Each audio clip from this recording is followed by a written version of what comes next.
Hello అందరికీ. మా పాపకి లంచ్ ప్యాక్ చేస్తున్నాను. చూడండి, చోలే ఆలు కర్రీ, ఎక్స్ట్రా పూరీస్ దోస్తుల కోసం, కొంచెం బూందీ రాయితా అండ్ క్యారెట్స్. ఇట్లాంటివి పెట్టినప్పుడు బాక్స్ మొత్తం ఊరుసుకొని తినొస్తుంది. సో పొద్దున్న లేసి శనగల కూర వండుకున్నాము. ఫటాఫట్ పూరీస్ ఫ్రై చేసాము. లీవ్స్ లేవని బాధపడకు సిబ్లింగ్, ఇది తిని ఆనందించు. తబేడికెళ్ళి ఓ ఇయర్ కూడా మీ రంగోలీ చాలా సూపర్గా ఉంది నేబర్స్. ఈవినింగ్ కోసం చికెన్ వండుకున్నాము. చల్లి క్యాబ్ దిగంగానే వాసన పసిగట్టేస్తుంది. కుక్క ముక్కుదాంది.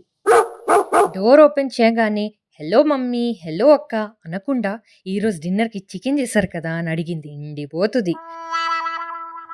Basically, technically, logically, practically, and finally, it's attitude Pongalu! Karagadu, it's blockbuster Pongalu! Thank you for tolerating us. Bye bye.